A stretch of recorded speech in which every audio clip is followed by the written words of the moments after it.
4:30 in the morning, minus 30 degrees, an altitude of 25,000 feet.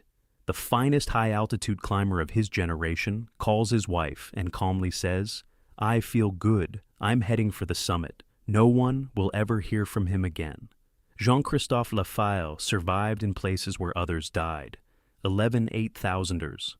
Dozens of times he came back from where people don't come back. And in the winter of 2006, he stepped out into the pre-dawn darkness on the slope of Makalu and vanished. No body, no trace, nothing to this day. What took down a man everyone believed was unsinkable? To understand it, you have to start with the mountain itself. There's a mountain almost no one travels to on purpose. Its neighbor stands barely 12 miles away and takes all the attention, all the money, all the headlines. That neighbor is Everest. And right beside it, in the Mahalangur Massif on the border of Nepal and Tibet, rises the fifth highest 8,000er on the planet, Makalu, 27,838 feet. It's exactly that shadow of its neighbor that makes it so genuinely dangerous. Makalu looks nothing like the rounded snow domes around it. It's an almost perfect four-sided pyramid of dark granite. Snow won't hold on walls that steep, so the black rock juts out bare. That's where the nickname comes from, the Black Mountain. From a distance, it looks as if someone carved it from a single grim crystal and stood it on its edge. It was first climbed in 1955. The French expedition pulled it off so cleanly that every one of the 9 men on the team made it to the top, one after another, and the Sherpas with them. On an 8,000er, where people usually pay with their lives for every yard, it was an almost indecently confident debut. And it lied. It gave the impression the mountain was easygoing. Winter set the record straight. For 54 years, Makalu refused to give itself up to climbers in the cold season. It was finally taken in winter, only in 2009, the last Nepalese 8,000er to surrender to the frost. And Makalu doesn't kill the way its siblings do. It isn't a gentle avalanche-prone slope where a slab of snow comes sliding down. What kills here is the summit pyramid itself. Up top, there's a knife-edge ridge, and you walk it as if walking a blade. Above 27,000 feet, you literally have to climb the rock, gripping with your hands at an altitude where the body is already at its limit. There are no continuous fixed ropes here. It's one of the most technically difficult 8,000ers in the world. That's why most deaths here happen on the descent. On legs that are spent, when the summit is already in the bag, the strength is gone, and the focus fades out. Altitude sickness piles on from above, along with the swelling and Makalu's signature wind. A wind that can simply sweep a person off the ridge. Over its history, the mountain has taken around 50 lives. Among them are the strongest climbers of their generation, and ordinary commercial clients alike. Solo climbers vanished here without a trace. Roped pairs died on a single descent. And one of its loudest tragedies the Black Mountain claimed in the winter of 2006. When a man set out on it completely alone, the man whose morning call to his wife became the start of this story. His name was Jean-Christophe Lafaille, a Frenchman born in Gap in 1965. He started out on rock, made a name in the 80s with daring free solos, and then carried that style up into the big mountains. By the mid-2000s, he had 11 of the 14 highest peaks on the planet behind him, many of them solo, traveling light, without oxygen. Where others went up in huge teams with tons of gear and miles of fixed rope, he counted on himself for everything and got by with the bare minimum. His reputation was forged by a disaster.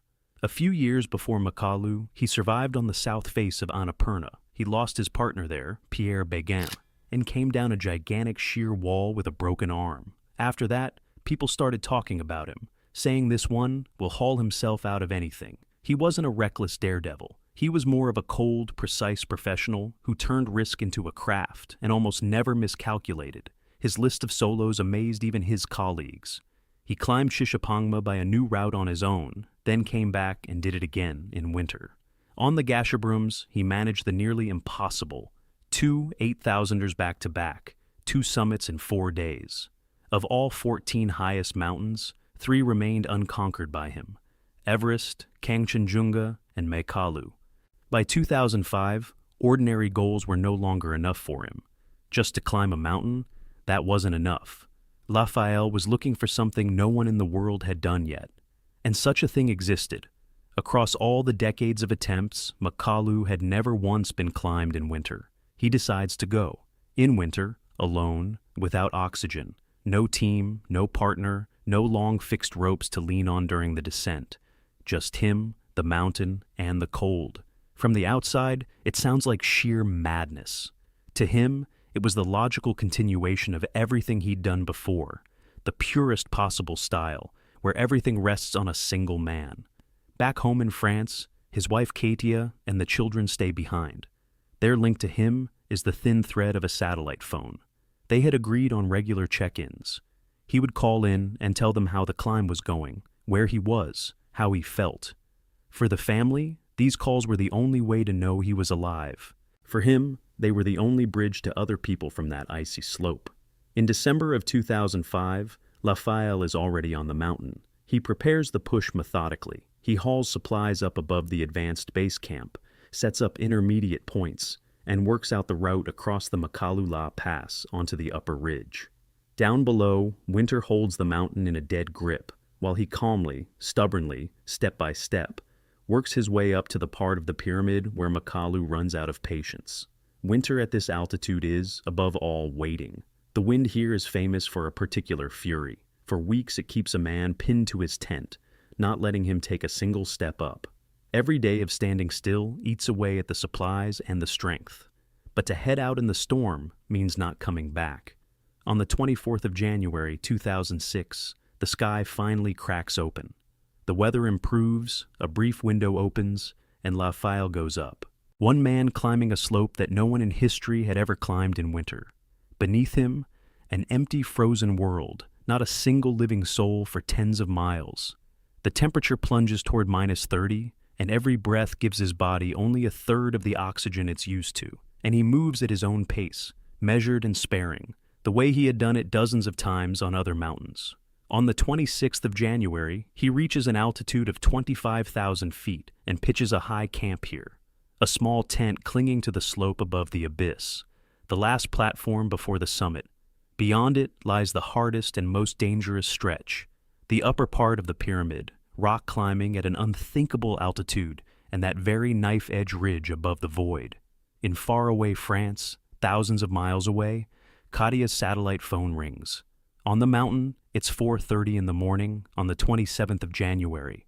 Darkness, frost, and through the crackle of static, her husband's living voice. Lafaille is calm. He says he feels good, even though the night at 25,000 feet passed almost without sleep. And he tells her the main thing. The weather is holding. He's heading for the summit right now, this very day. The arrangement stands. This is just the first of several calls during the day. He'll call again, from the route, from the ridge, maybe even from the summit itself. Katia hangs up. For her, this is the familiar rhythm of his expeditions. Her husband is somewhere high again, alone again. But there's a connection, his voice is upbeat, everything's under control. And he zips the tent shut behind him and climbs toward the harshest mountain in the cruelest season. And after that, the airwaves go silent. The second call never comes. Not at noon, not in the afternoon, not in the evening does Katia's phone come back to life. That voice at 4:30 in the morning would remain the last thing his loved ones ever heard from Jean-Christophe Lafaille. Not a word more, not to his wife, not to the people at base camp. Down below, the day drags on in tense waiting. Every missed check-in settles in like a cold weight. By evening it's clear, something has gone wrong. A man who had reported in on schedule for years has fallen silent at the most critical moment, during the summit push. And there's nothing to be done in that hour. Outside, it's a winter night, and that very wind that makes any movement across the upper pyramid deadly. Lafaille had gone alone. There isn't another soul on the mountain besides him. All that's left is to wait for dawn and hope that by some miracle he's still on his way down. But at that altitude, time is the most merciless enemy. The body is already running on its last reserves in a zone where strength melts away with every hour. You can't last long up there. Every hour without contact drops the odds almost to zero. The night passes in total uncertainty, the airwaves dead, the silence stretching for a full day, then through another night. And it becomes clear, searching for him on that slope alone is impossible. They need help from the air. helicopters are pulled in toward the mountain. The aircraft fly along the upper part of the route, combing the slope in hopes of seeing anything at all. A figure, movement, a patch of color on the snow. His closest people come. Katia, who refuses to believe the worst. Lafaille's brother. They are joined by the Finnish climber Veikka Gustafsson, a friend, one of the strongest high-altitude climbers in the world, and a man who knows this mountain perfectly well himself. And they do find something. At an altitude of about 25,000 feet, they make out from the air a small red tent, that very last camp. And above it, nothing. No person, no gear, not a hint of a path upward. The wind keeps them from getting any closer to the tent. It won't let the helicopter near the upper pyramid. On the 4th of February, the last search helicopter takes to the air. Again it combs the route, and again it comes back with nothing. After that, the search is called off. The most likely explanation is a crevasse.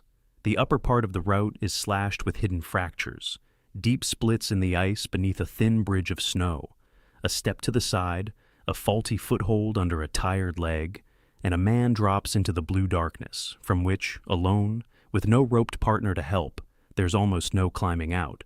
The case for this is made by the man who knows the mountain better than anyone. Gustafsson himself fell into crevasses on this slope 3 times. He's convinced that Lafaille walked into a trap just like it. And it explains everything at once: the sudden silence with no distress signal, and the empty slope where nothing was left behind. Only there is no hard truth, and there never will be. The body was never found. No one saw it happen, whether he fell, dropped through, or simply stopped and couldn't go on. What happened between the tent and the summit that morning will forever remain a secret of the Black Mountain. A man who built his entire career on self-control and calculation vanished in complete solitude in winter, a few hundred yards from the goal he had been working toward for years. The first winter ascent of Makalu did happen in the end, but only 3 years later, and others made it. And the name of Jean-Christophe Lafaille remained in the history of this mountain forever. The 40-year-old Frenchman, who walked off into the pre-dawn darkness on the 27th of January, opened the tally of Makalu's loudest tragedies. And his story is only the first of those kept by the silent Black Pyramid in the shadow of Everest. Somewhere above the last high camp, at an altitude where the air no longer feeds a human being, an experienced Himalayan climber stops his Sherpa. They've just come down from the summit, and both of them have almost nothing left in their oxygen bottles or in their bodies. But a little off to the side, a stranger is dying, a soldier from another expedition, broken by the altitude right there on the slope. And Dipankar Ghosh makes a decision that will cost him his life. He sends his Sherpa down, toward the dying man. "Go, help him. I'll come down on my own." The Sherpa leaves. Ghosh stays behind, alone. No one will ever see him alive again. This happened on the 16th of May, 2019. On that day, the mountain took 2 Indians almost at once, and those 2 deaths turned out to be linked together, like 2 strands of a single rope. First, the soldier, Narayan Singh, a serviceman of the Indian Army, born in Pithoragarh, in the mountainous state of Uttarakhand. He'd joined the army back in 2002, and he took the mountains seriously. A year earlier, he'd already climbed Kounický, one of the highest peaks in India. He wasn't on Makalu alone. He was part of an army team of 18 men, a climb under the flag, with pride in the regiment and in the country. And on the morning of the 16th of May, the team achieved its goal. Almost the entire group reached the summit. But on an 8,000-meter peak, the summit is only half the journey, and almost always the easier half. Plenty of people manage to reach the highest point. Coming down alive, far fewer. Exhaustion, dehydration, and oxygen starvation build up over hours, and the price comes due precisely on the way down, just when it seems the worst is already behind you. On the descent, somewhere around 8,100 meters, altitude sickness caught up with Narayan Singh. His body stopped coping. His legs turned to cotton, his mind began to drift. Every step became a struggle he was slowly losing. His comrades and the Sherpas tried to drag him, to hold him up, to force him to keep moving. But at that altitude, no one has any strength left, neither the one being rescued nor the ones doing the rescuing. Narayan Singh was fading right there on the slope, never reaching the safety of lower ground.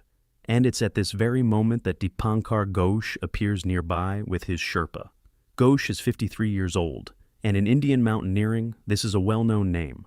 A native of West Bengal, a graduate of a Calcutta college, he didn't grow up in a mountain family, and at first earned his living selling computer accessories. It was passion that pulled him into the mountains. He trained at several specialized institutes, including the famous school in Darjeeling, and secured the backing of the authorities of his home state. In 2011, he became the first Bengali to climb Everest. After that came Kangchenjunga, Lhotse, Dhaulagiri, Cho Oyu, one 8,000er after another, almost a decade and a half of relentless climbing upward. Makalu was meant to be the next line on that list. A man who knew the mountains better than most, who knew the value of every minute at altitude and understood perfectly what stopping would mean. That's why his choice is so hard to understand. Ghosh sees that a stranger, a soldier, is dying, and there aren't enough hands nearby, and he gives away the only thing he has, his own Sherpa. Above 8,000 meters, a Sherpa isn't a helper. He's the safety line of your life, the one who carries the oxygen, who finds the way, who hauls you out if you fall or lose consciousness. To send him away is to be left alone, one-on-one with the mountain, in its most merciless zone, and that is exactly what Ghosh did. He ordered the Sherpa sent to help Singh and set off downward on his own. Maybe he believed he could manage. He'd come down dozens of times after all. Maybe in that moment he simply couldn't do otherwise. A man was dying right there beside him, and walking past would have meant betraying everything he ever went to the mountains for. What comes next can no longer be reconstructed. Ghosh last made contact with base camp around 7 in the evening on the 16th of May. After that, silence. He didn't answer through the night or in the morning, and he never showed up at the high camp. For those waiting below, he simply ceased to exist. Somewhere on that vast dark slope, between the summit and the tents, one of the most experienced Himalayan climbers vanished, without a cry over the radio, without a signal, without a trace. And by that time, Narayan Singh was already dead. The altitude sickness never let go of him on the descent. The Sherpa Ghosh had sent changed nothing. Help came too late and decided almost nothing. Against such altitude and such exhaustion, medicine is powerless, and no one can carry a grown man down a steep slope in thin air for long. To pull a single spent man out of the death zone, you need several fresh, strong rescuers with oxygen, and here there wasn't a single one. The soldier who had climbed to the summit under his country's flag stayed lying on the mountain at 8,100 meters. Ghosh's Sherpa was trapped with no way out. He'd been sent to save someone who could no longer be saved, while at the same time his own employer was walking alone, lower and lower down the dark slope, losing strength with every step. What Ghosh had set in motion with his decision was coming apart in several places at once, and every turn was paid for with a human life. One died before the eyes of his comrades. The other walked off into the darkness alone, having given up his last chance for the sake of the first. Down below, the news got everyone on their feet at once. The families, the Indian embassy, the Ministry of Foreign Affairs, all of them demanded that the men be brought back. But between the demand and reality lay kilometers of vertical, and a zone where a human being cannot keep climbing forever. While the arrangements were being worked out between India and Nepal, while the authorities issued orders to the local mountain agencies, precious days slipped away.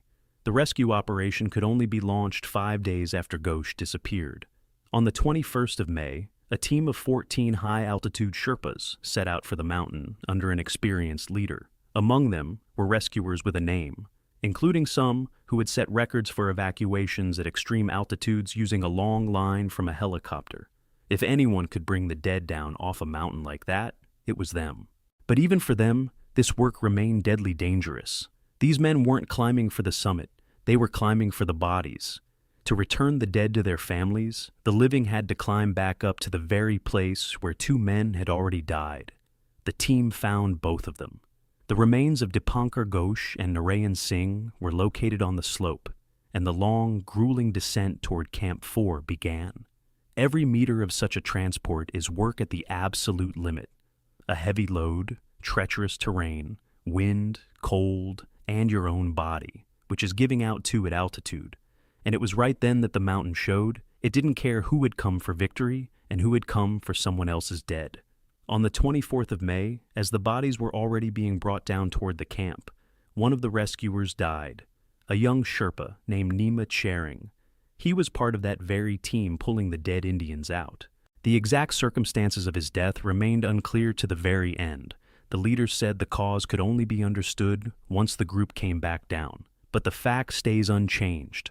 A man who climbed the mountain for the sake of someone else's dead never came back from it himself. 3 deaths lined up into a single chain where every link held onto the one before it. The altitude finished off Singh. Ghosh gave up his protection for Singh. Nima Charing climbed to bring both of them back and stayed on the slope too. Pull out any one link, and the next 2 would never have happened. Dipankar Ghosh's body was found 8 days after he disappeared. He and Narayan Singh were brought down off the mountain. 2 of the dead were returned to their own.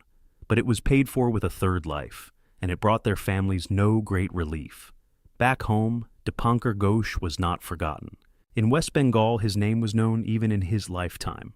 The first Bengali on Everest, a man who had risen from ordinary city life to the highest points on the planet. That same year, the government of India posthumously honored him with the country's highest national award for adventure sport, named after the Sherpa, who was among the first to climb Everest. It was given not only for his ascents, but for how he spent his final day, not walking past a dying man when he could have. The army keeps the memory of Narayan Singh, a soldier who went into the mountains under the flag and never came home. But behind that award stands a question with no simple answer.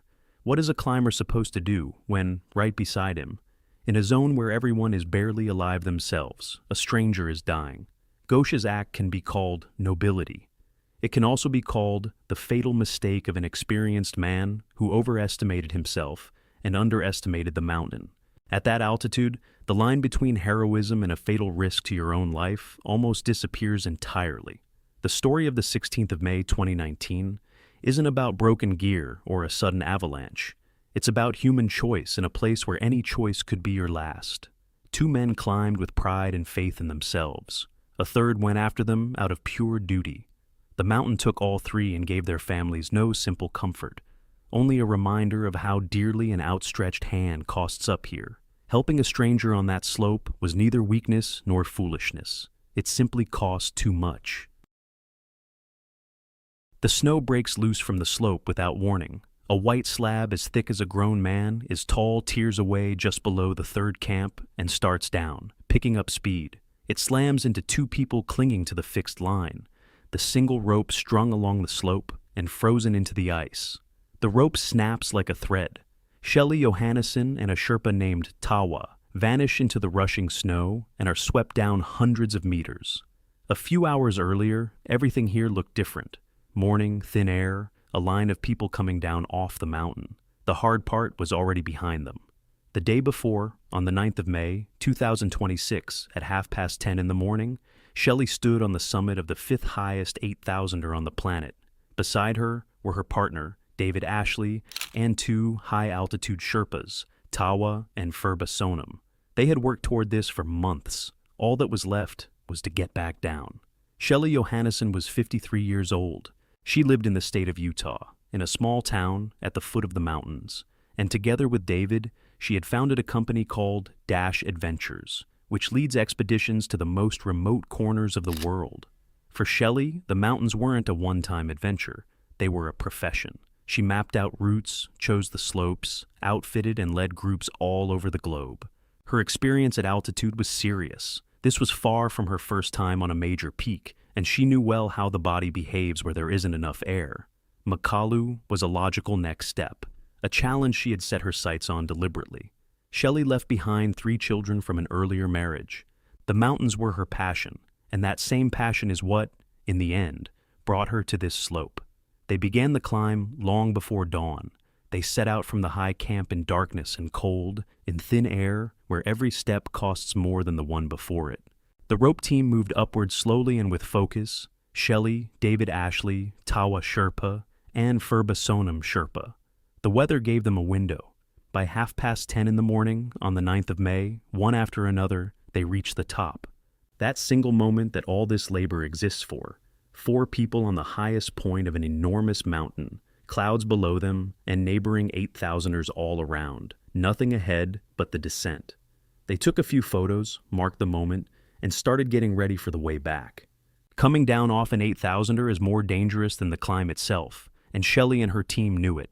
The strength is already spent, the legs give out, attention dulls from exhaustion and the lack of oxygen. That's why they moved carefully, holding on to the fixed lines anchored to the slope in advance. But disaster came from where no one was looking for it. The stretch below Camp 3, near the Makalu Pass, was considered standard ground. Dozens of expeditions had passed over it for years. Not a knife-edge ridge, not a sheer wall, just an ordinary snow slope on the classic route that almost everyone descends. The slab broke away that morning, while the group was already heading down from the pass at an altitude of around 7,000 meters. A slab avalanche differs from an ordinary slide in exactly this. It tears away all at once as a dense sheet and comes down like a collapse. The snow struck Tawa and Shelly right where the fixed line was strung across 300 or 400 meters. The rope was cut through in an instant. Both of them were swept down more than 1,000 feet, about 400 meters of falling through snow and rock. David Ashley survived. He was caught by the edge of the floe, but after the first hit, he kept his footing and didn't go down after them. When the snow settled and the slope went still, he was left standing, and his companions were somewhere below, in the snow. Tawa Sherpa survived, but with serious injuries. Shelly was alive too, but she had been gravely hurt. David made his way down to her. About what came next, he would later speak only briefly. Help couldn't arrive quickly. The altitude, the wind, and the conditions made it impossible to get a helicopter up, or to bring rescuers to that elevation. Getting a person with injuries like that off 7,000 meters takes time and luck with the weather. That night, there was neither. Phurba Sherpa went down alone to reach the rescuers, to raise the alarm and bring help, and David stayed with Shelly on the slope. He laid her head on his knees and pulled a sleeping bag over them both, to hold in at least some warmth. That's how they spent the whole night, in the cold, in the thin air, waiting for help that couldn't come in time. He held her hour after hour, talked to her, kept her from freezing, and kept her from slipping away. The rescuers reached them only toward the morning of the 11th of May, and they were too late. David tried to wake Shelly and realized that she was gone. She had died in the night, from her injuries and from the cold, in the arms of the man with whom she had shared both the mountains and her life. He would later put it simply, "She passed through my hands." The rescue operation was coordinated by Phurba Sherpa, a veteran of the Himalayas with 29 years of experience, who had led expeditions to the highest peaks and directed the rescue effort during the disaster on Everest in 2015. His read on what happened explains a great deal. An avalanche on the standard Makalu route, he says, is an anomaly. He blamed it on an unusual amount of snow and very strong winds that season, a mountain that usually kills in other ways, on steep rock, on worn-out legs, on a thin ridge, this time struck where no one expected it, on a stretch that was considered safe. And here is the cruelest part of this story. Shelly Johannesen did everything right. An experienced expedition organizer, she reached the summit and was coming down carefully, along the anchored fixed lines, along a proven path. What killed her wasn't a mistake, wasn't overconfidence, wasn't a failure of equipment. What killed her was the rarest combination of weather. A sheet of snow let go where it almost never lets go, at the exact moment she happened to be beneath it. David Ashley made it through that night, but not without a cost. He suffered frostbite. Along with the badly injured Tawa Sherpa, he was flown by helicopter to a hospital in Kathmandu. 2 of the companions survived. Shelly did not. Speaking of her afterward, David didn't reach for grand words. He said that Shelly was irreplaceable, that she had been his partner in everything, in the work and in life, that he would never find another person like her, and that he would still return to the mountains, because that is exactly what Shelly herself would have wanted. After the tragedy, people gathered around this story. They launched a fundraiser for the Sherpas who had been with the group and were also hurt. Tawa, who survived the fall and serious injuries, and Phurba, who descended alone to fetch the rescuers, became the focus of that support. The climbing community responded quickly. The death of an experienced, respected person touched many. And here, you can see the simple mechanics of the high mountains. Fates are tied together by a single rope, and when it snaps, everyone clipped to it pays the price. This story is the most recent on a long list of those this mountain has taken. It happened not decades ago, but only weeks ago, on a route people are still climbing. And it says something simple and uncomfortable. The last word still belongs to the mountain. Shelly had only a short way left to the safe zone. And on that short stretch, on a slope that looked calm, the luck that had held all the way up ran out, right where experience no longer decided anything. Above Camp 4, at 7,500 meters, a guide freezes before a choice that should never have existed. Higher up the slope, his own brother is falling. Lower down stands the client he's responsible for. One man here cannot save both. On the 15th of January, 2026, Sanu Sherpa, the first person ever to climb all 14 8,000ers twice, went toward his brother. A few minutes later, 2 people were gone from the mountain. How one of the rarest winter ascents of Makalu turned into 2 names that were never found. That's what we'll tell you next. Sanu Sherpa is descending, roped together with his client, the Iranian Abolfazl Gozali. The summit has been reached. All that's left is to make it back to the tents. And then, higher up the slope, he sees his younger brother, Phurba Ongel, lose his footing. The decision has to be made in seconds. Sanu gives the client a short order. Stay here, wait, don't move. He turns around himself and begins climbing back up, toward the top. Gozali is left alone on a narrow stretch exposed to the wind. He is not a mountaineer of the caliber of those who lead winter expeditions. The whole way, his life had hung on the rope that tied him to his guide. Now that rope hangs free. And so, on the 15th of January, 2026, a double tragedy begins. One death on the descent will turn into 2 people the mountain refuses to give back, and a choice with no right answer has already been made. To understand the price of that 1 minute, you need to know who was standing on that slope.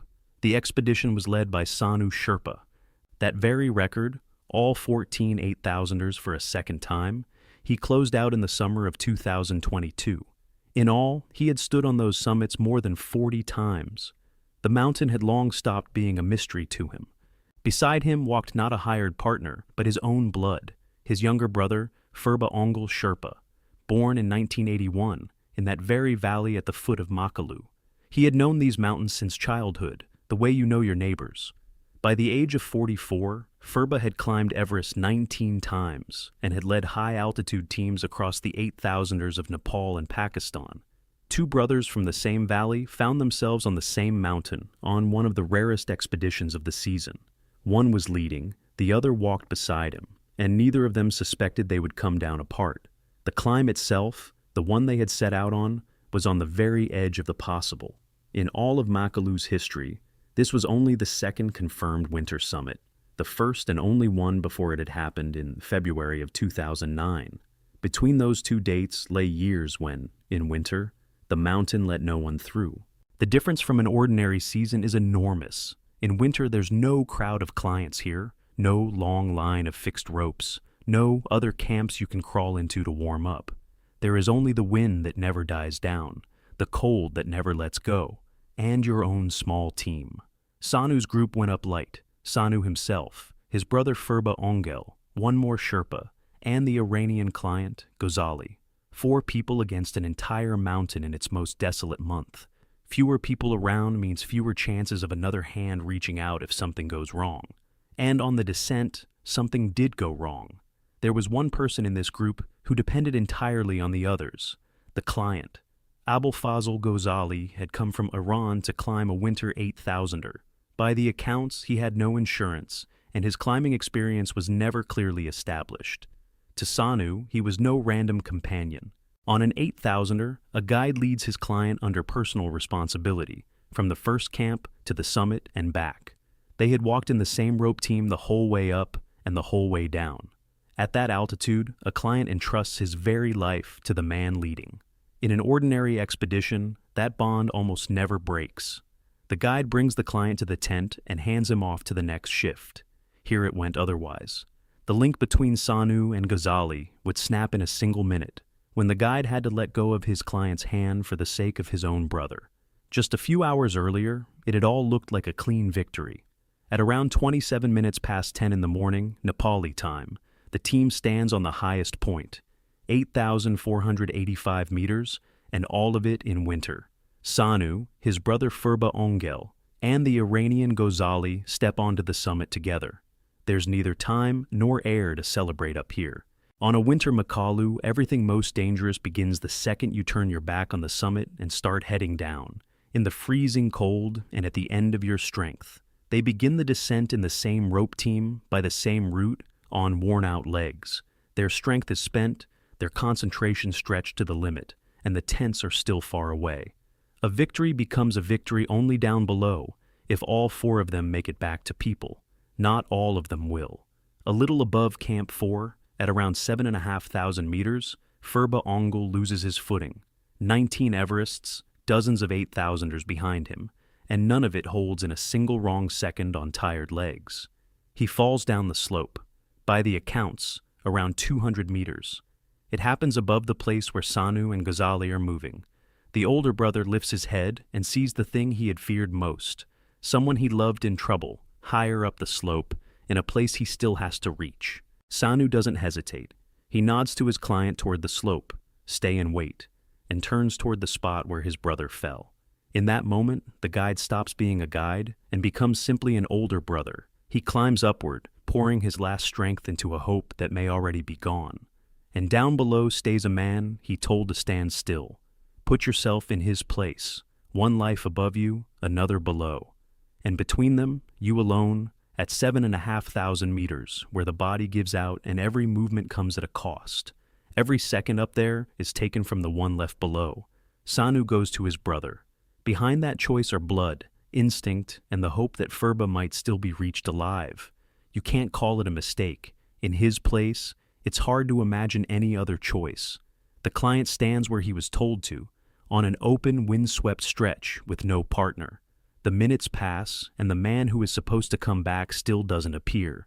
Here is the fork, after which the tragedy stops being a single one. Up above, hope goes out. Sanu reaches the spot where Phurba Ongel fell and understands. His brother is beyond saving. He died in the fall. There is nothing more to be done here. All that's left is to turn back down, toward the other person he's responsible for, still waiting. Sanu descends to the stretch where he left his client, and he finds emptiness. Where Gozali was supposed to be standing, there is no one. The Iranian did not wait.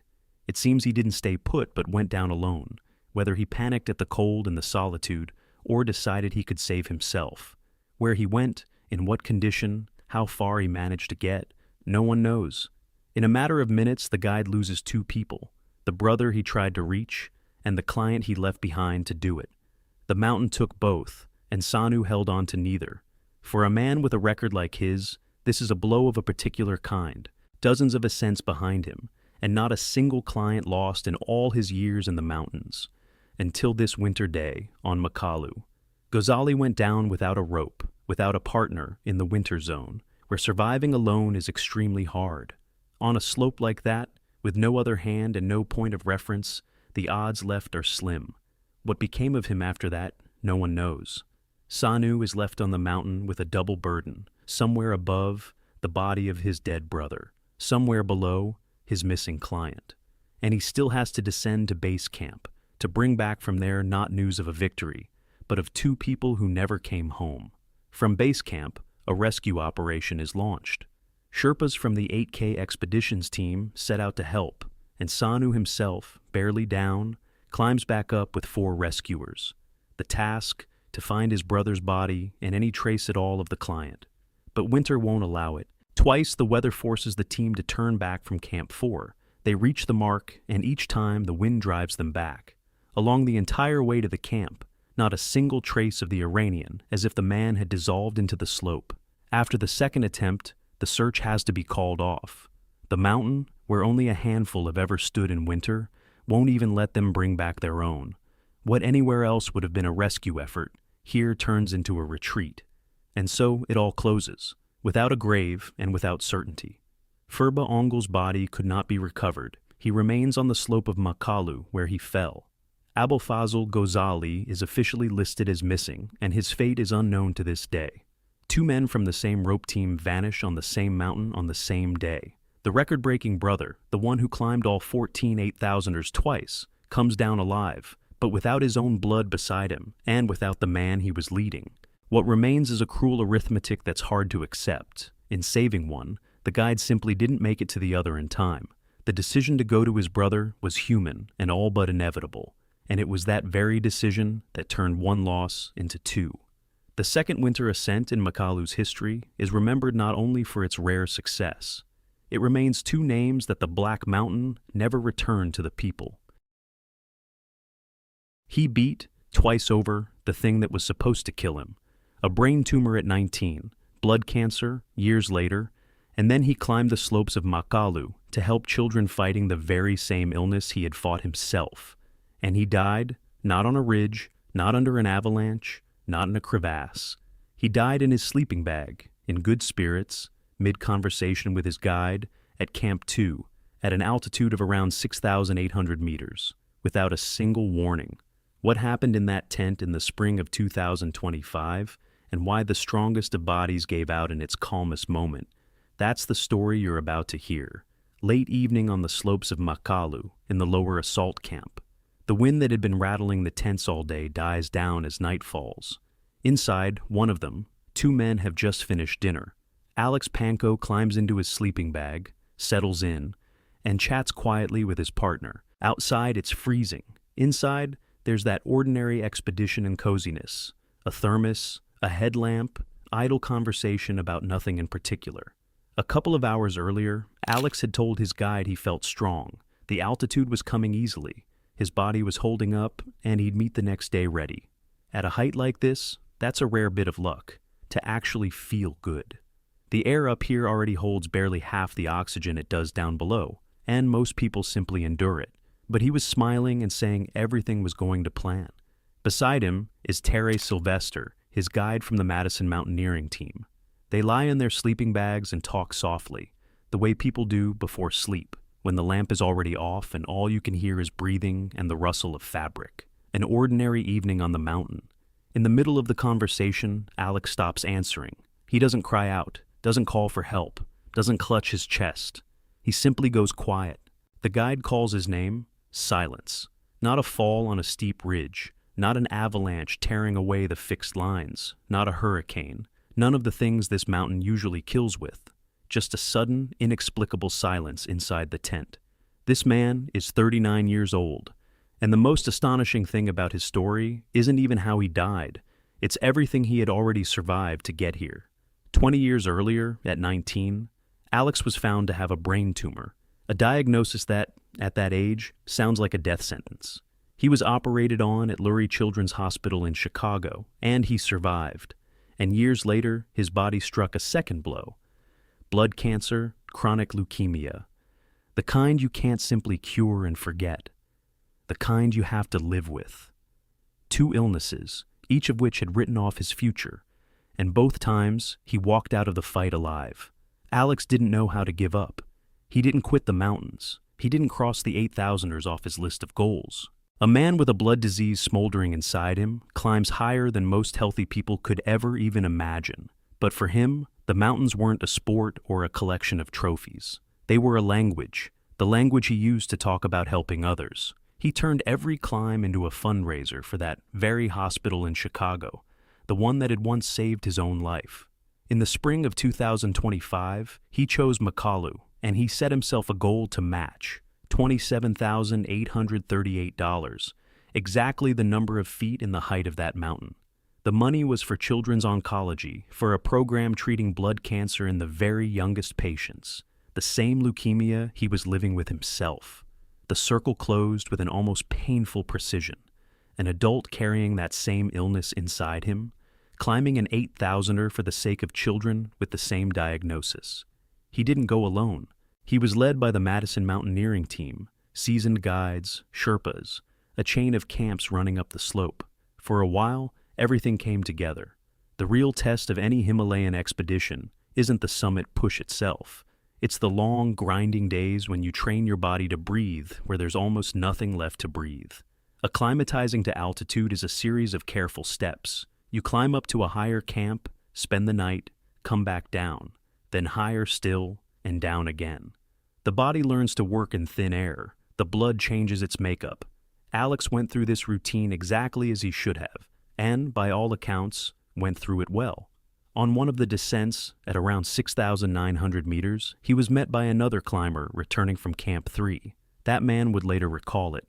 Alex looked steady, moved smoothly, without the faintest hint of fatigue. No sign that anything was wrong. No sluggishness, no confusion. None of that gray resignation that usually betrays the onset of altitude sickness. And that matters. At heights like these, trouble can most often be seen coming. A person lags behind, fumbles for words, gasps for air. With Alex, there were no such signals. He returned to Camp 2 to rest before the decisive push to the summit. The most dangerous part, you'd think, still lay ahead. The upper pyramid of Makalu, the steep rock, the wind-exposed ridge. That's where the tragedies on this mountain usually happen. And Alex was still in the lower camp, in relative safety, full of strength. He hadn't even reached the zone of real risk. And there, where nothing was supposed to happen, the inexplicable happened. In those first few seconds, Terry Sylvester still didn't understand what had taken place in the darkness beside him. He called his partner's name and realized the man wasn't breathing. In the dark, far from any help, the guide did the only thing he could. He began CPR. Very quickly, others arrived. Climbers from the neighboring tents answered the call. Sherpas came over. They took turns, trying to bring Alex back to life. And they kept at it not for minutes, for hours. At a brutal altitude, where every movement comes hard, people fought hour after hour for another man's life. It was all in vain. Alex died right there, at Camp 2, never having reached the summit, or even the dangerous upper stretch of the route. Later, when his body was brought down, the autopsy gave the answer: cardiac arrest. No altitude sickness, no injury. His heart simply stopped. He had been lying in his sleeping bag, warm, beside his guide. The body that had stood twice against cancer failed him in its calmest moment. No one will ever say for certain exactly what came together in that 1 second. One thing is clear: death came from the place no one was watching. Back home, thousands of kilometers from the Black Pyramid of Makalu, a wife and 2 small children were waiting for him. Alex was 39. He never reached 40, and not because of the thing he had battled his whole life, but because of a sudden heart failure in a tent. But what he had set out to do outlived him. The fundraiser didn't stop after his death. On the contrary, it grew. People donated in his memory, and his goal was soon far surpassed. That very figure, $27,838, was raised many times over, and it reached the children's oncology program he had been climbing for. This story sounds nothing like most Himalayan tragedies.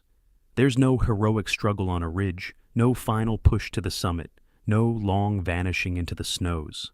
There's a quiet evening, a sleeping bag, and a heart that stopped without warning. Makalu, almost by chance, turned out to be the place where his own body let him down. And he hadn't come here for a summit. He'd come to turn one more climb into help for children, who are right now fighting the very thing he had fought. That's why Alex Pancoe is remembered not as a mountain, and not as an accident, but as a man who twice won his own life back from illness, and spent everything he'd been given from above on making sure that same chance might reach someone else. One of them was a legend of solo climbing, moving without a rope through places others were afraid even to look at. The second had just turned 23, and back home, they called him the best rock climber in Australia. In the autumn of 1983, both of them came to the west pillar of Makalu. Neither one came back. Between their deaths lay just 2 weeks, and the very same scenario. Death not on the push for the summit, but on the descent, when the hardest part seemed to already be behind them. How did this route take 2 masters in a single October? And why were neither Bill Denz nor Mark Moorhead ever brought home? Around noon on the 3rd of October, 1983, a short, dry crack rings out on the west pillar of Makalu. In the mountains, that sound is recognized instantly, and feared more than almost anything else. Higher up the slope, a slab of compacted snow tears away from its base as one solid plate and starts sliding down. Below it, on the descent between the second and first camps, at an altitude of around 6,400 meters, there is one man, Bill Denz. He's heading down toward the tent, toward warmth, toward rest. He has no time to react. The snow slab buries him and sweeps him into a wide bowl beneath the slope. It's all over in a few seconds. One moment, a living, powerful climber was working the route, and then the slope is still again, smooth, white, as if no one had ever been there. Peter Hillary, the leader of the expedition, fights his way up from the first camp toward the spot where it broke loose. He calls out, he searches, he stares into every fold of snow. There are no tracks. Denz is nowhere to be found. The avalanche carried him too deep, and he can't be located.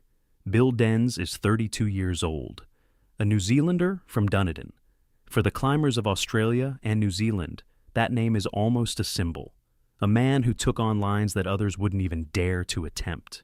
And now, he was gone.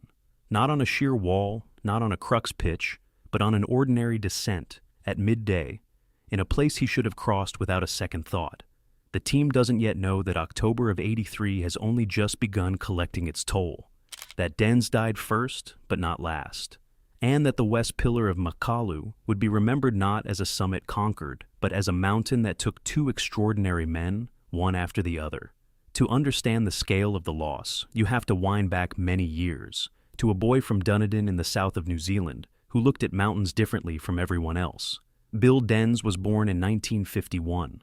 Very early on, it became clear. Ordinary routes didn't interest him. He was drawn to places where no one had ever been, where the line of ascent in a photograph looks like pure madness.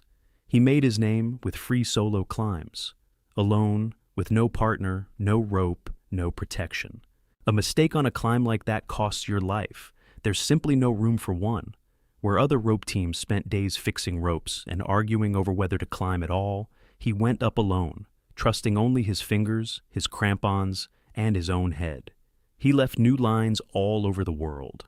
The cliffs of Yosemite in California, the ice walls of Alaska, the towers of Patagonia, where the wind knocks you off your feet, the mountains of his native New Zealand, the ones he'd grown up on. Denz took on what his peers called impossible, even deadly, and time after time he came back alive, as if he had some special deal with risk.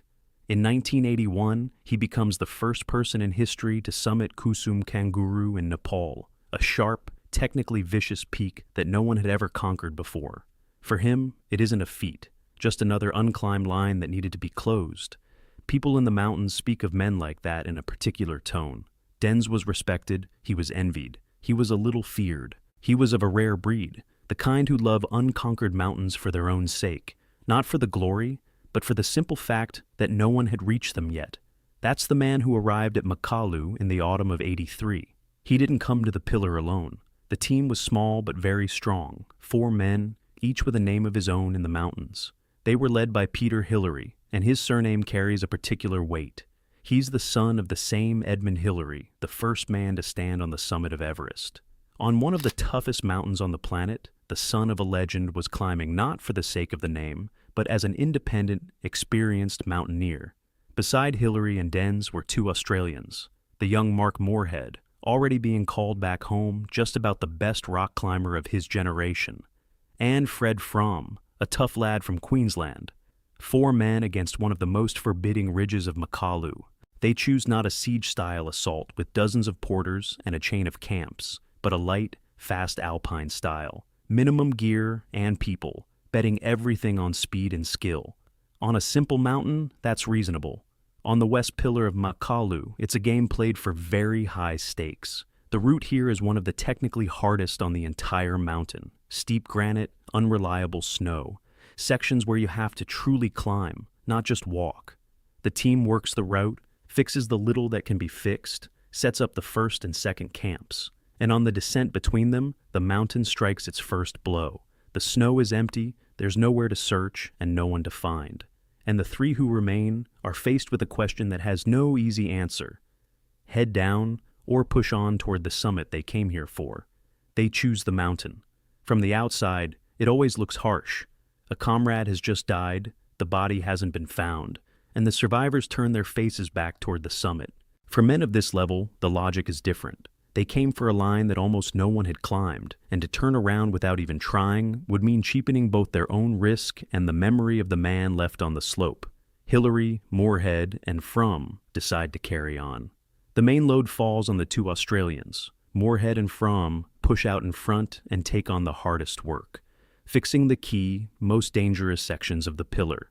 Slow, draining climbing on steep granite at enormous altitude, where every movement demands total concentration and the air keeps thinning out. And they pull it off.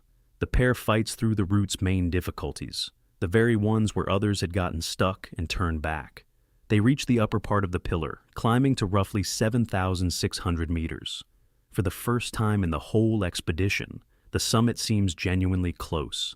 But strength isn't endless. Going straight for the final push after that kind of strain isn't possible. They need to descend, rest, recover before the last surge. Sound, ordinary tactics. And so, Moorhead and Phurba begin their descent from the high point.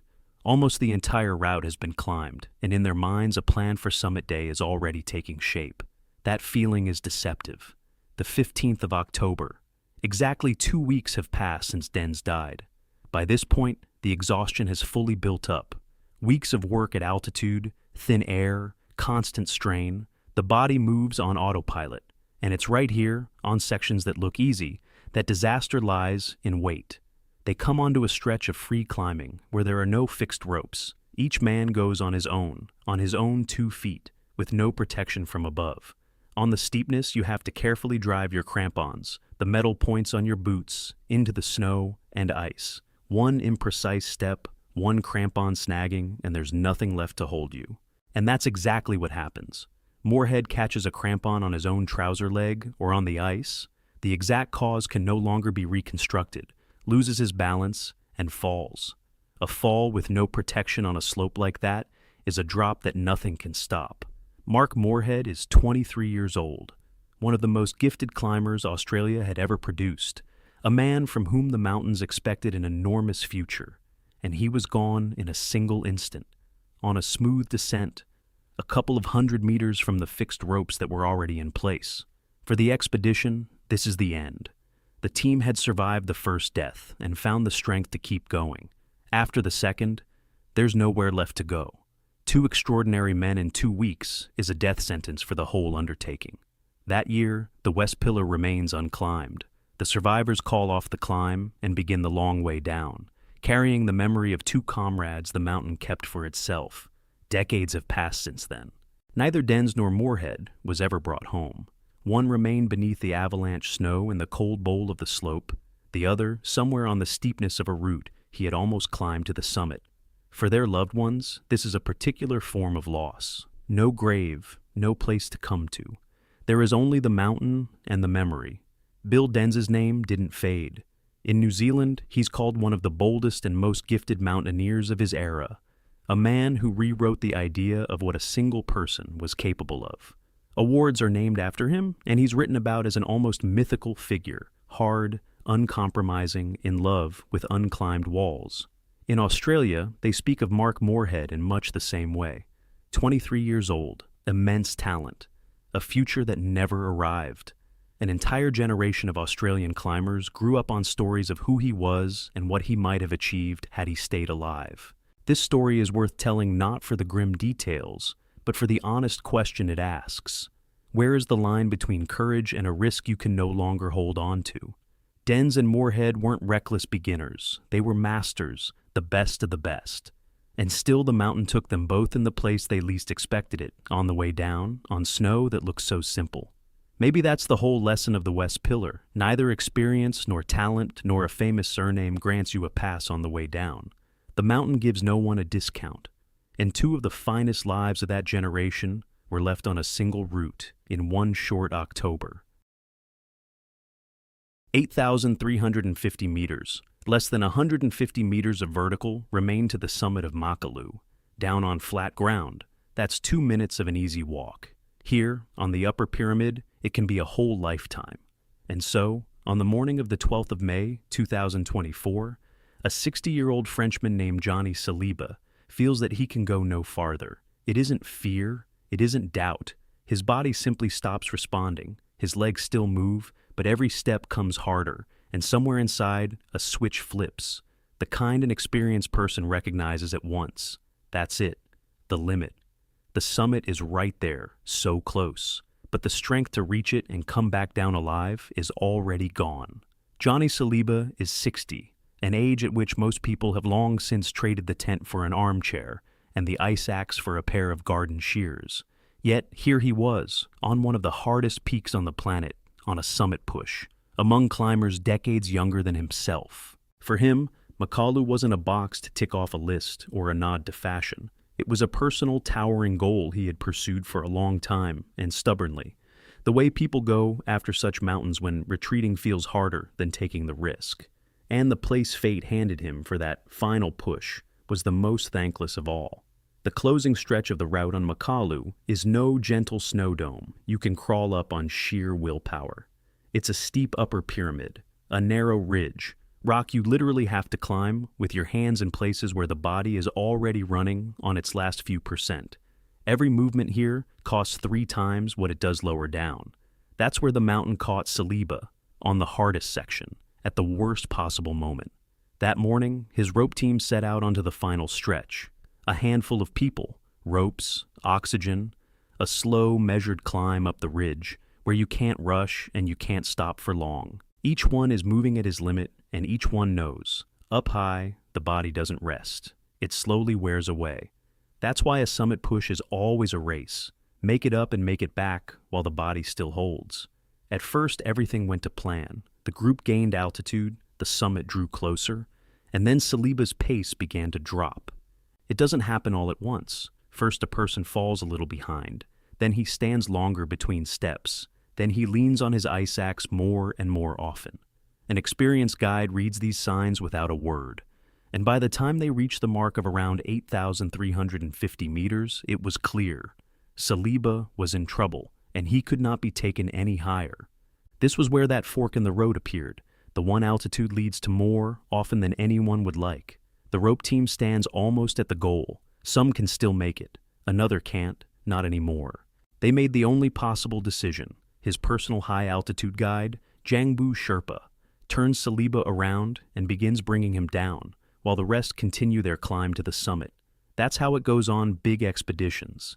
The group doesn't always halt as a whole, and there's neither betrayal nor indifference in it.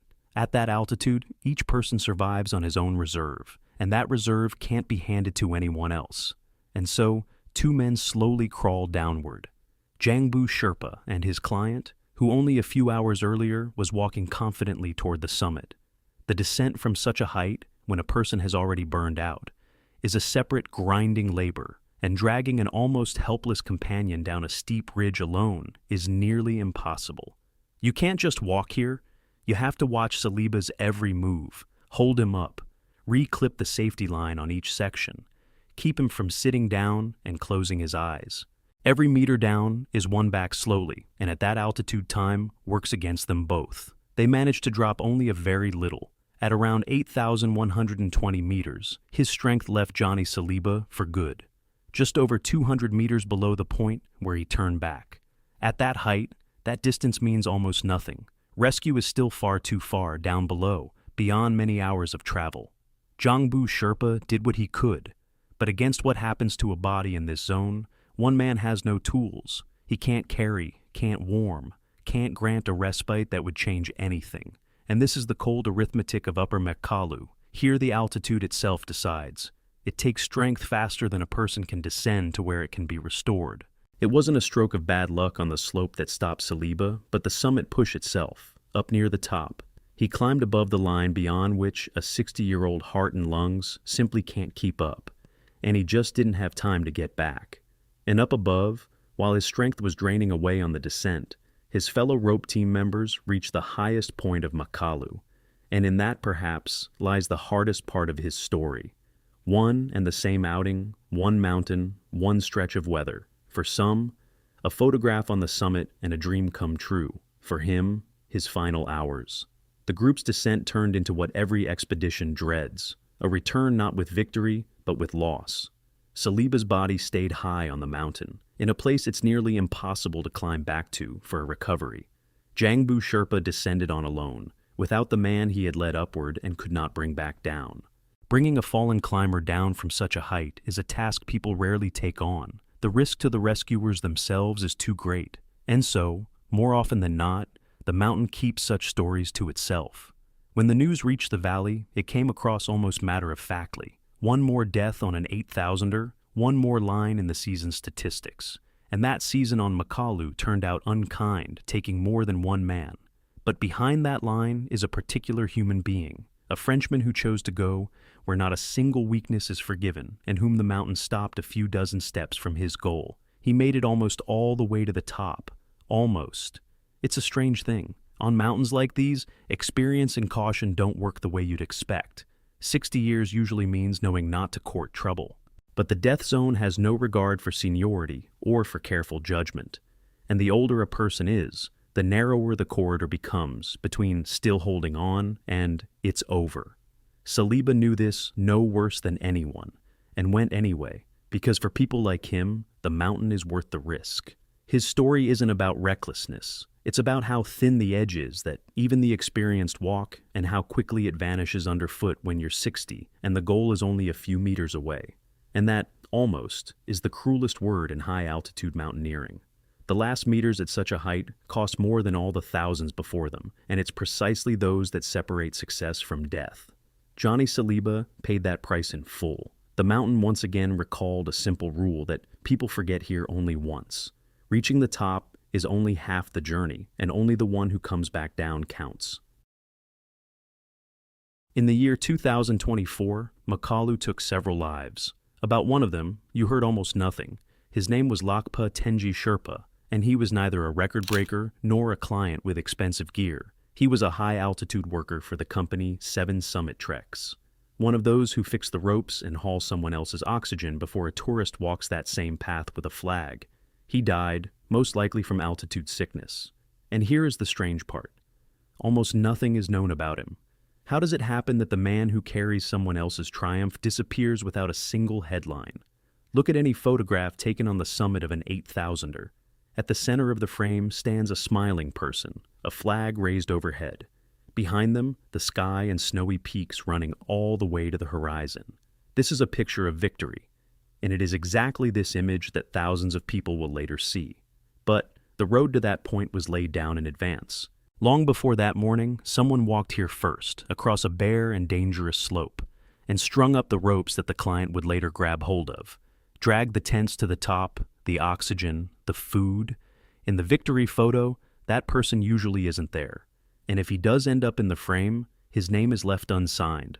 People like this are called high-altitude Sherpas. They fix the lines, set up the camps, carry someone else's load, and lead clients to places those clients could never reach on their own. The entire commercial mountain rests on them, and yet they go almost unnoticed, especially when everything goes smoothly. The word itself is confusing here.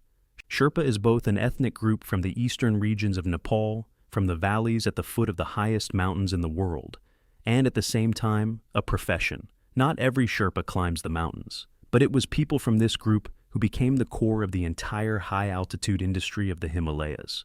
The reason lies in the body. For generations they have lived at altitude, and their systems work better up there, where each breath holds half as much air as usual.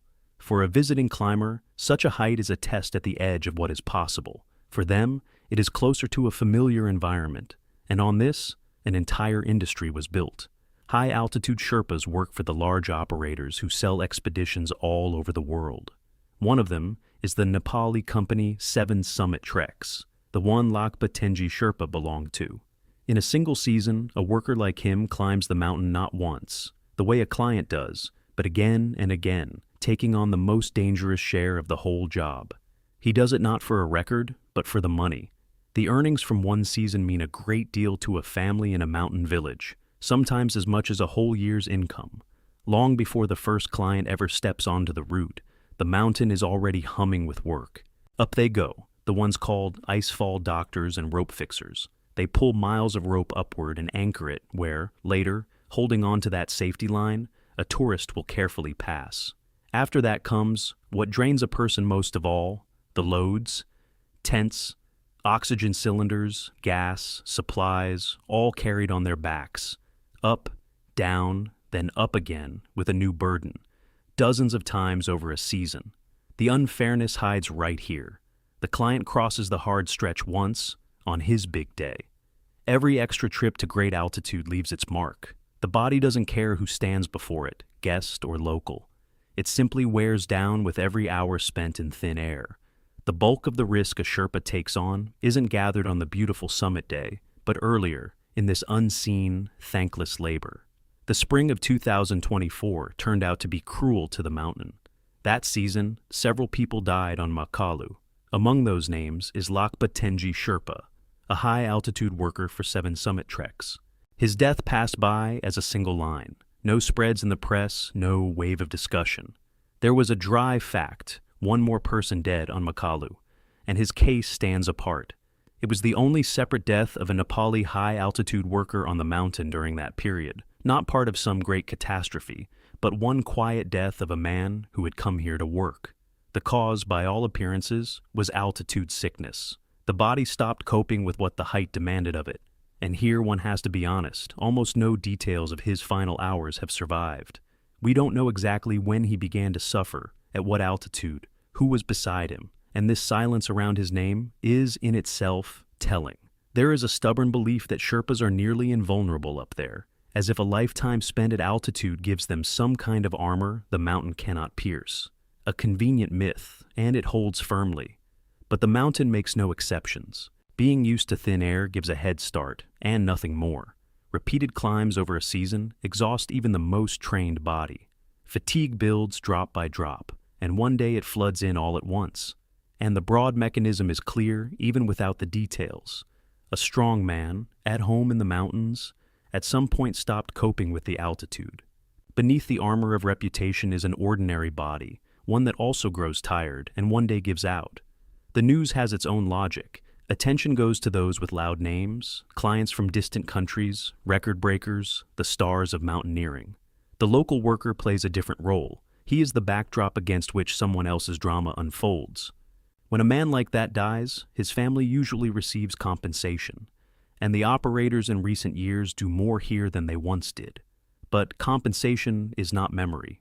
The name dissolves into the season's overall figure, into a line of statistics no one ever rereads. Within their own circle, it's all different. Climbers know the true price of this work, but beyond that circle, out where people look only at the beautiful summit photos, almost no one thinks about it. In the numbers, this is especially clear. The share of fatal risk for high-altitude workers in the Himalayas has historically been higher than for many of the clients they lead. The reason is simple. They spend far more time at dangerous altitude. In recent years, this has finally been spoken about more loudly. Nepali authorities and operators have begun discussing insurance, payments to families, working conditions, but the risk of this work isn't going anywhere. Someone still has to step onto the slope first, while it is still empty and dangerous. The story of Lakpa Tenji Sherpa is not about heroism and not about a record. There is no conquered summit in it, no flag raised overhead, no photograph that will travel around the world. In it, there is only labor, heavy, dangerous, the same thing day after day. Without it, not a single one of those triumphant photographs we later look at would exist. That is why such names are worth saying out loud, even when so little is known about the person. To remember Lakpa Tenji is to see the whole mountain, not only the shining summit and the smiling victor upon it, but also the long shadow below. Those who laid the road up there and did not come back. Their names rarely make the headlines, but it is on them that everything else rests. A man climbs to a summit his country had never touched, and he never comes back down from it. Karel Schubert, the first Czech to stand on an 8,000er, took Makalu by a new line, up the South Pillar, which no one before him had ever climbed. On the 24th of May, 1976, he stands above 8,000 meters, and then comes the late hour, a night spent out in the open just below the summit, and a trace the mountain would give back only 8 years later.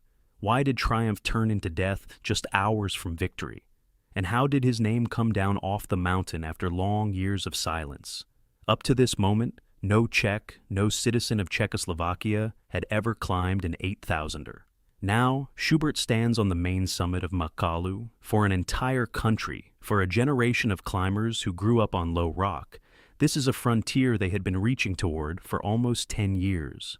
and it was reached by an unusual route. Schubert and his companions did not go up the well-worn road of the first expeditions, but through the South Pillar, a steep south face that no one had climbed before them. Their own line, not someone else's repeat. Beside him on the summit was the Slovak Milan Krinchak. Who else was with them in those minutes? The sources tell differently. Down below, in the camps, the rest of the second Czechoslovak Himalayan expedition remained, together with its leader, Ivan Galfi. In the photograph, it is a clean victory. But the hour is already late, their strength is running out, and the descent is the second half of any climb, the very half that experienced climbers fear more than the push to the top. The 1970s are not some polished industry with fixed ropes and radio links. This is work at the limit, with the bare minimum of protection, where every hour of daylight counts. The pride of a whole country rests on a handful of people who have to make it back before dark. From this moment on, the celebration begins to turn into disaster. To understand how he ended up on the south face of Makalu at all, you have to go back 30 years, to post-war Czechoslovakia. Karel Schubert was born on the 29th of January 1945, in a country with no great mountains and no loud climbing tradition. His school was not the glaciers, but the sandstone towers, low but treacherous rock pillars where you cannot afford a mistake. Sandstone is brittle, driving pitons into the soft rock is forbidden, and every move has to be calculated in advance. A school like that teaches you not strength, but patience and precision. In the 1960s, on the towers of Kounický, he leaves behind the first solo routes, lines no one had climbed before him. Even then, the main thing about him is already visible, a pull toward the untrodden, toward his own line, not the repeated one. Then he moves beyond his home crags. In February 1974, Schubert climbs a big wall in winter on El Capitan in California, a different scale altogether, days of work on a sheer granite slab. That same summer, he climbs in the Caucasus to a summit above 4,000 meters. The geography of his climbs keeps growing, and with it grows the altitude. Those who tied into the rope with him described him without grand words. Not a star, not a leader charging out front. Stubborn, dependable, moving slowly but surely, and on a hard section, you never had to worry about him. Endurance instead of brilliance, and that endurance was what carried him through. He comes to the Himalayas as a workhorse of altitude, a man used to seeing things through to the end, whatever the cost. Czechoslovak mountaineering had been reaching toward its first 8,000er for almost 10 years, and the target was Makalu, its south side, to be exact. The South Pillar had been attempted before. In 1973, the first Czechoslovak expedition went out on the very same route, and that attempt ended with the death of one of the climbers high on the wall. The mountain took its toll before anyone had even stood on its summit, and still, 3 years later, the team comes back to the same wall. The 1976 expedition is led by the Slovak Ivan Galfi, an experienced organizer of big climbs. The goal is doubly ambitious, not just to reach the top, but to climb an unclimbed line, to leave a first ascent behind them. They take no easy options for themselves. This is not a snow slope you walk up, roped together, step by step.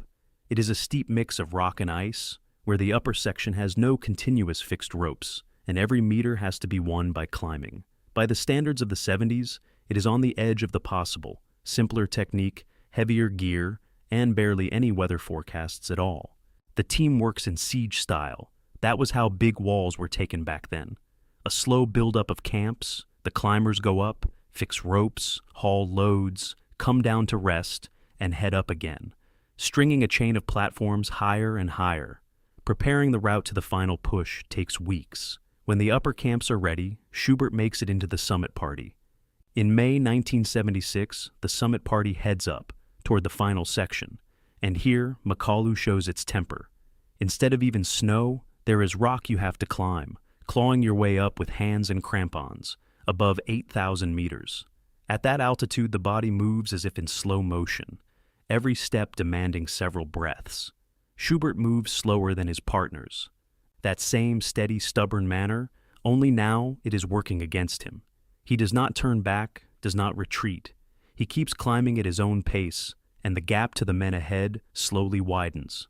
On the 24th of May, the group reaches the main summit. For Czechoslovakia, it is a historic moment. For the first time, One of its own stands above 8,000 meters. Everything the country had been working toward for 10 years, across 2 expeditions and 1 death, comes true in these few minutes. But the climb is only half done. Euphoria dulls the attention, the body has already spent its reserve, and the most dangerous part begins. The group turns downward. From the very first steps, what could still be ignored up top is now plain to see. Schubert, slow on the way up, is now falling further behind. The distance between him and his companions stretches out on a slope that does not forgive being alone. Somewhere around 8,300 meters, Schubert's strength leaves him for good. He can go no further and stops where you must never stop, on an open slope with no tent, no shelter.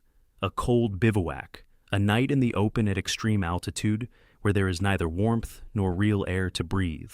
For Schubert, at that altitude, this halt meant not rest, but the loss of his last strength. At extreme altitude without shelter, the body has no time to recover. The cold and the wind left him no chance. His companions, who had gone ahead, are already in darkness. To go back to him at night, over the same rock and ice, without continuous fixed ropes, would have meant putting their own lives on the line. And to reach the man who had fallen behind at dawn, to lift him up and bring him down, was just as impossible. No helicopters, no reserve of strength, only cold and distance.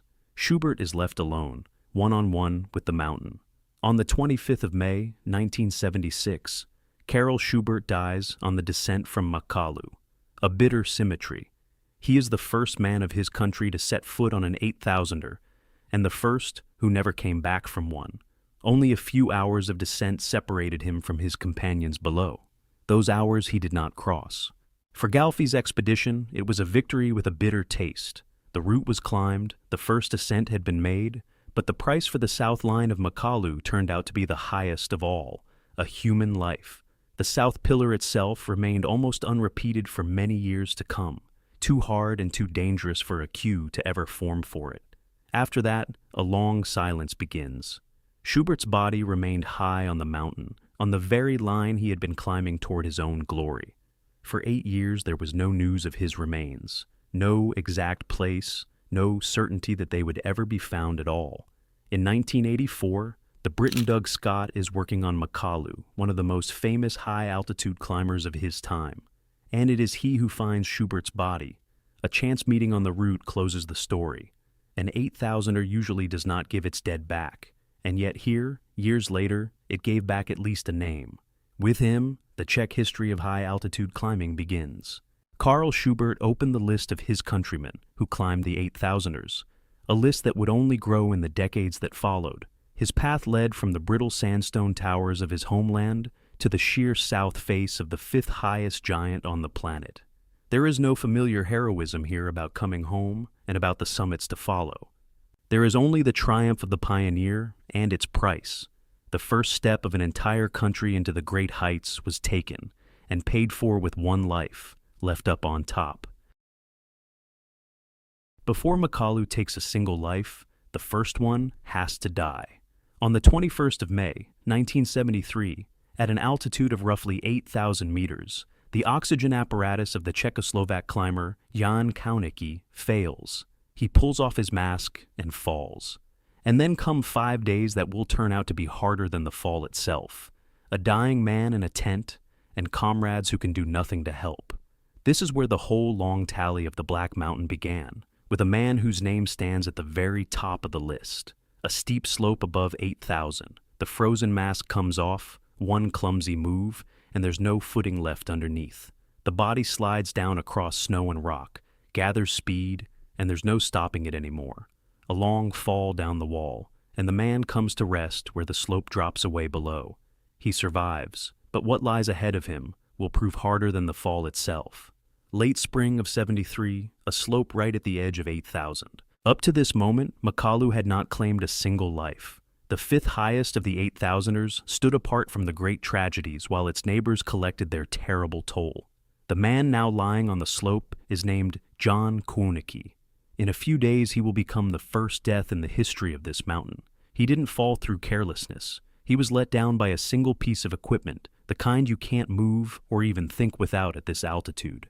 But death did not come at once.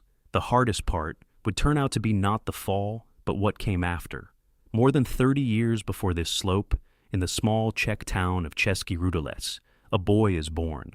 On the 25th of December, 1939, Jan Kounický comes into the world, a man whose fate would unfold quite differently from that of most great Himalayan climbers. He's not one of those who lived for the mountains since childhood. Kounický is a scientist, working in experimental physics. In 1971, he defends his dissertation and works as a researcher at the Institute of Metallurgy of the Academy of Sciences in Brno. His world is the laboratory, calculations, metals under a microscope. With the thin air of the 8000ers, this man seemed to have nothing in common at all. He comes to the mountains late and almost by chance, during his military service in Bratislava in 1964. There he takes hold of a rope for the first time and never lets it go again. First, the high Tatras, and not only in summer, but in winter too, when the mountains turn truly hostile. Then, the Western Alps. Step by step, the physicist from Brno turns into a serious mountaineer. The decisive year is 1972. Kounický climbs peak communism, 7,495 meters, the highest summit of the Pamirs. Real altitude, thin air, days of work at the limit. For a major Himalayan expedition, that kind of experience is a strong credential, though it doesn't make him a first-magnitude star. It's with this background that, in February of '73, he sets out on the journey that will turn out to be his last. In the winter of '73, an entire team heads for Makalu, the third Czechoslovak Himalayan expedition, and Kounický is one of its members. The climb is led by Ivan Galfi, an experienced organizer of big mountains. The goal is bold, to forge the southwest ridge of Makalu, a line no one has yet climbed. This route lies between the French pioneers' path of 55 and the Japanese one, and between them stands an untouched wall, steep and dangerous, one of the hardest on the entire mountain. A first ascent in the Himalayas of the early 70s isn't a hike along ready-fixed ropes. It's a slow, grinding siege. The team climbs from bottom to top, fixing ropes and setting up a chain of high camps, hauling loads, oxygen, and tents. By the end of May, Camp 5 is in place, at about 7,800 meters. This is already the very edge of 8,000, the zone where the body slowly gives out no matter how much oxygen a person carries on his back. From here, the summit team is to push up to 8,000 and set the last camp before the top. Jan Kounický is part of it. The goal is now very close, and the team can feel it. The ridge might just yield. That a single mechanism freezing in the cold would cancel everything out. No one is thinking about that in these days. The morning of the 21st of May. The summit team leaves the tents at 7,800 meters and begins the climb to Camp 6, the last one before the top. It's slow movement up steep snow, step by step, with heavy cylinders on their backs. Every breath comes through an oxygen mask. Without it, at such an altitude, the brain shuts down almost at once. And somewhere here, closer to 8,000, the thing every high-altitude climber dreads happens to Kounický. The regulator of his oxygen apparatus freezes. The delicate mechanism stops working in the cold, and the air no longer flows. There is no choice with a right answer. Either suffocate inside a mask that delivers nothing, or take it off and try to figure out what broke. He chooses the second, but on a steep icy slope above 8,000 meters, there's no margin for an extra movement. Here there's nothing to grab if you slip, and no rope to hold you. He loses his balance. His body tears free and slides down across snow and stone. The fall is long, about 80 meters. The oxygen cylinders jam between the rocks. The impact lands on his back and is severe.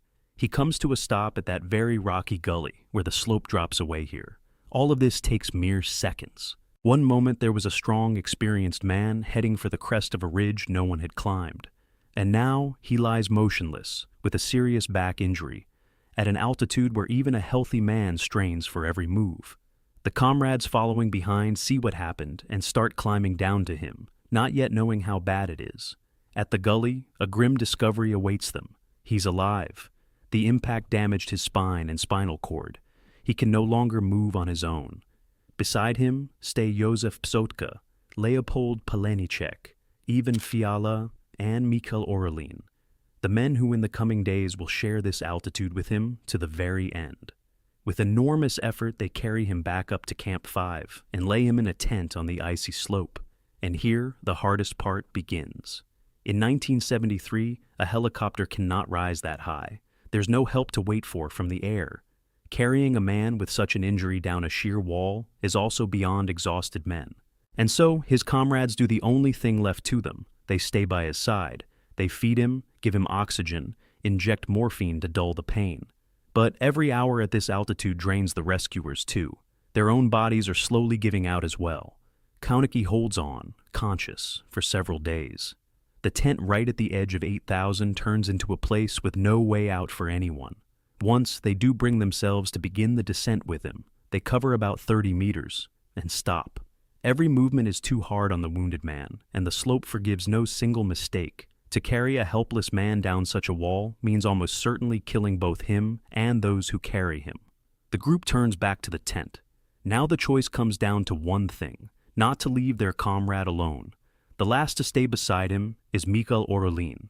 He will have to remain there until the very end. On the 26th of May, 1973, 5 days after the fall, Jan Kounický dies in the tent on the slope. He was 33 years old. The body cannot be brought down. It stays high on the mountain. Misfortune comes for the leader too. Ivan Galfi is struck down by pneumonia. With tremendous effort, the Sherpas carry the sick man down to a place where a helicopter can land. The expedition is called off. The southwest ridge remains unclimbed, and above all, Makalu, for the first time in its history, has taken a man. Later, a documentary would be made about this tragedy with a heavy title, Carry Your Grave Up the Mountain. The words point to that very tent which Kounický had carried up himself and in which he died. And 3 years later, Galfi would return to this wall again, and the Czech climber Karel Schubert would reach the summit of Makalu for the first time, and he too would not come home. You've just gone with us through 9 stories of death on Makalu.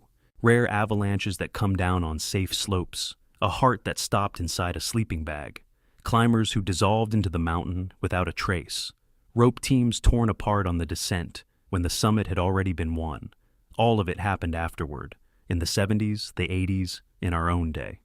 And at the very beginning of this long list stands one name, Jan Kounický, May of 73. Before him, the Black Mountain had not taken a single life.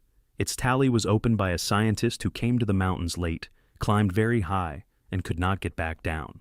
5 days of dying at the edge of 8,000 meters became the point from which everything began. From his tent on the slope stretched the whole chain of deaths you've seen in this collection.